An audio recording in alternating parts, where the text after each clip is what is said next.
മലയാള സിനിമയിൽ നിന്ന് മോശം അനുഭവം ഉണ്ടായി എന്നാണ് നടി ചാർമിള വെളിപ്പെടുത്തുന്നത്. സംവിധായകൻ ഹരിഹരൻ അഡ്ജസ്റ്റ്മെന്റിന് തയ്യാറാണോ എന്ന് ചോദിച്ചെന്നും നിർമ്മാതാവ് MP മോഹനനും സുഹൃത്തുക്കളും പീഡിപ്പിക്കാൻ ശ്രമിച്ചെന്നും നടി വെളിപ്പെടുത്തി. അർജുനൻ പിള്ളയും 5 മക്കളും എന്ന സിനിമയ്ക്കിടെ കൂട്ടബലാത്സംഗത്തിന് ശ്രമമുണ്ടായി എന്നും നടി പറയുന്നു. The thing is, Hema committee, I welcome it. Okay. Because അത് വെച്ച് കഴിഞ്ഞാൽ ഇപ്പോൾ നിറയെ നടിമാർ ഇങ്ങനെ ചിക്കിക്കൊണ്ടിരിക്കുക. എനിക്കും നേരത്തെ കുറെ പേര് ഉണ്ടായിരുന്നു. Okay. But they have to cross check whether the complaint is true. കാരണം ഇവർ ഇങ്ങനെ കുറച്ച് പേരെ കുറിച്ച് പറഞ്ഞു, അതിനെ കുറച്ച് പേരോട് ഞാൻ മൂവ് ചെയ്തിട്ടുണ്ട്. For example Siddique sir, Edavela Babu sir, മോഹൻലാലോട് 2 മൂവി ഞാൻ ചെയ്തു. റിയാസ് ഖാനോട് ഞാൻ അഭിനയിച്ചിട്ടുണ്ട്. പക്ഷെ എനിക്ക് പേഴ്സണലായിട്ട് അവരോടൊപ്പം ഒന്നും തോന്നിയിട്ടില്ല, ഒന്നും ചെയ്തിട്ടില്ല. We are just like hi hello. And Mohanlal sir ഇനി കൂടുതൽ ഫ്രണ്ട്ലിയാണ്. ഞാൻ ചെറിയ കൊച്ചായിരുന്നു.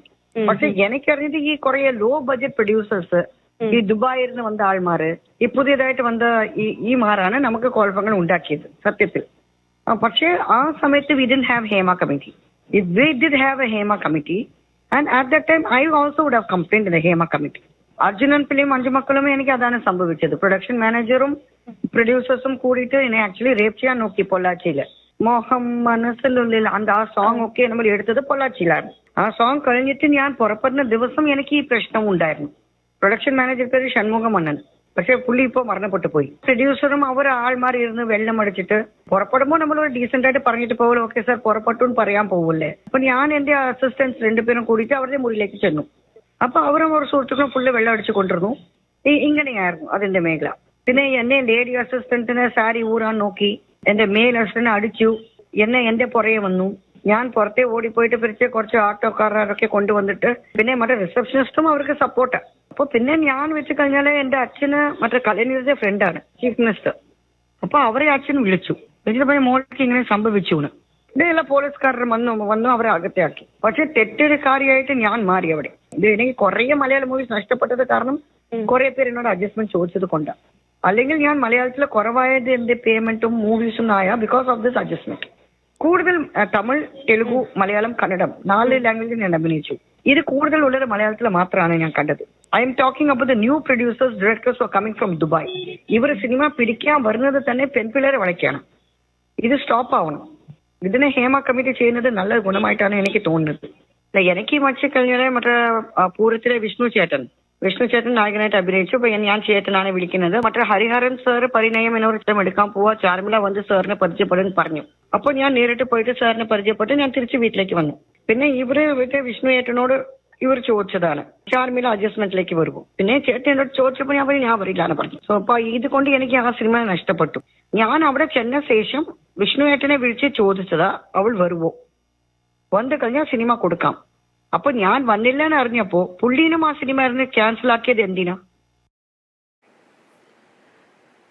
ചാർമിളയുടെ വാക്കുകളാണ് നമ്മൾ കേട്ടത്. നോക്കൂ, എത്ര സിനിമകളിലൂടെ നമുക്ക് പ്രിയപ്പെട്ടവരായി മാറിയതായിരുന്നു അല്ലേ അർജുനൻ പിള്ളയും 5 മക്കളും. ആ സിനിമകളൊക്കെ ശരിക്കും പറഞ്ഞാൽ നമ്മൾ ഓർക്കുമ്പോൾ അത്രത്തോളം മനോഹരമായ സിനിമകളാണ്. പലപ്പോഴും ഒരുപക്ഷെ ഇപ്പോഴും TV-യിൽ വന്നാൽ നമ്മൾ കാണാൻ ആഗ്രഹിക്കുന്ന സിനിമ കൂടിയാണ്.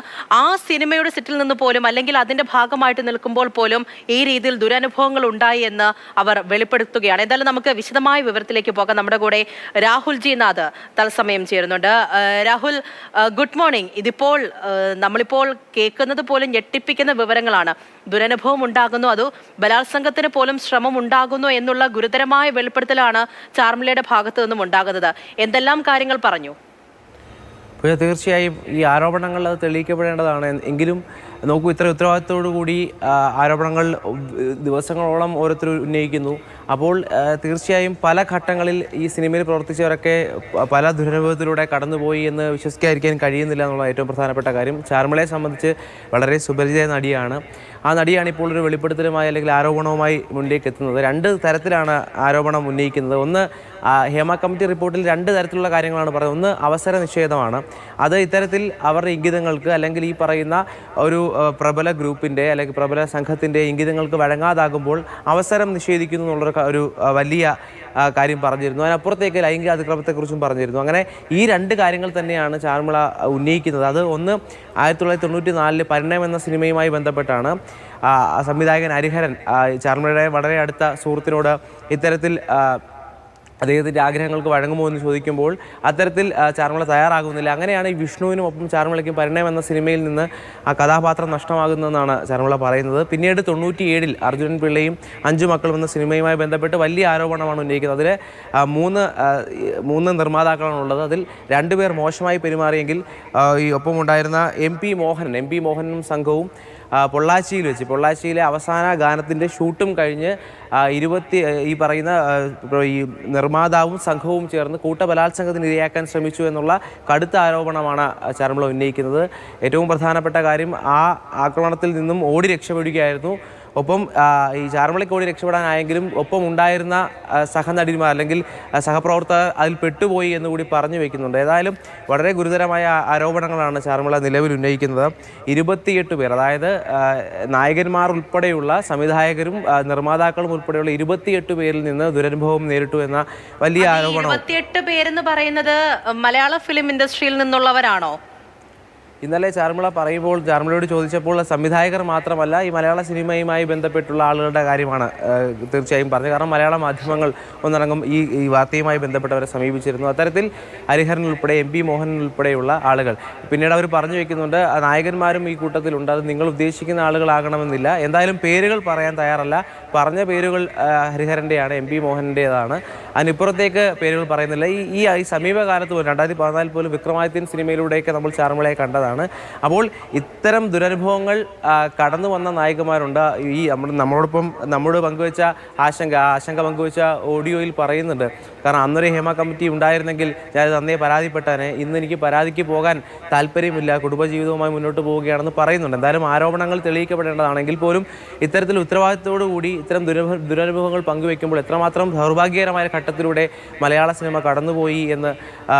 അതെ രാഹുൽ, അതും ഒരു കാലത്ത് നമ്മുടെ ഏറ്റവും പ്രിയപ്പെട്ട നടികളിൽ ഒരാൾ തന്നെയാണ് ഇങ്ങനെ ഒരു കാര്യങ്ങൾ വെളിപ്പെടുത്തിയിരിക്കുന്നത് എന്നുള്ളത് ആലോചിക്കുമ്പോഴാണ് അത്ഭുതം. നോക്കൂ, ഈ 28 പേർ, അതിൽ കൂടുതൽ പേരുടെയും പേര് പറയുന്നില്ല. കാരണം കുടുംബജീവിതം പോവുകയാണ്, എനിക്കൊരു മകനുണ്ട്, കൂടുതൽ പേരുടെ പേര് പറയില്ല എന്നതുൾപ്പെടെയുള്ള കാര്യങ്ങൾ എല്ലാ മാധ്യമങ്ങളോടും അവർ സംസാരിച്ചിട്ടുണ്ട്. പക്ഷേ ആ ഒരു കാലത്ത് ഇങ്ങനെയുള്ള ദുരനുഭവം നേരിട്ടപ്പോൾ ആരോടെങ്കിലും പറഞ്ഞിട്ടുണ്ടോ? അങ്ങനെയുള്ള എന്തെങ്കിലും തരത്തിലുള്ള കാര്യങ്ങൾ വെളിപ്പെടുത്തുന്നുണ്ടോ? ഇനി അതല്ല, ഇപ്പോൾ ആരോപണങ്ങൾ അല്ലെങ്കിൽ വെളിപ്പെടുത്തലുകൾ മുന്നിലേക്ക് വരുന്ന സാഹചര്യത്തിൽ കേരളത്തിൽ നിന്നും ഓരോ നടപടികൾ മുന്നിലേക്ക് പോകുന്നുണ്ട്. അതുമായി സഹകരിക്കുമോ? അങ്ങനെയുള്ള എന്തെങ്കിലും കാര്യങ്ങൾ സൂചിപ്പിച്ചിട്ടുണ്ടോ? പൂജ, 2 കാര്യങ്ങളാണ്. ഒന്ന്, 1997-ലെ ആ സിനിമയുമായി ബന്ധപ്പെട്ടാണ് ഏറ്റവും ഒടുവിലത്തെ ആരോപണം ചാർമിള ഉന്നയിക്കുന്നത്. അതിനുശേഷം മറ്റൊരു സിനിമയെ പറ്റി ചാർമിള പറയുന്നുണ്ട്. എന്നാൽ അത് പുതിയ യുവ നിർമ്മാതാക്കളായിരുന്നു, അവർ വിദേശത്ത് നിന്ന് വന്നവരാണ്. അവരിൽ നിന്നാണ് പിന്നീട് ഒരു മോശം അനുഭവം ഉണ്ടായെന്ന് പറഞ്ഞു വയ്ക്കുന്നുണ്ട്. അതിനൊക്കെ ഒപ്പം ഈ പറയുന്നത് പോലെ ചാർമിള പറയുന്നത്, ഒന്ന്, ഇപ്പോൾ ഈ പൂജ സൂചിപ്പിച്ചതുപോലെ ഒരു പോലീസ് സംഘം രൂപീകരിച്ചിട്ടുണ്ട്, അവർക്ക് പരാതി നൽകാം. അത്തരത്തിലൊന്നും പോകുന്നില്ല എന്നാണ് നിലവിൽ ഓഡിയോയിലൂടെ അല്ലെങ്കിൽ അത്തരത്തിൽ. ശരി രാഹുലെ, തീർച്ചയായിട്ടും അതിന് അവർ പറയുകയും ചെയ്യുന്നുണ്ട്, കുടുംബമുണ്ട്, തനിക്കൊരു മകനുണ്ട്. അപ്പോൾ ആ കാര്യത്തിലെല്ലാം തന്നെ അവർക്ക് ഒരു ഭയവും ഉണ്ടായിരിക്കാം. പക്ഷേ ഈ വെളിപ്പെടുത്തലുമായി മുന്നിലേക്ക് വരുന്നു എന്നുള്ളതാണ്. ശരി രാഹുലെ.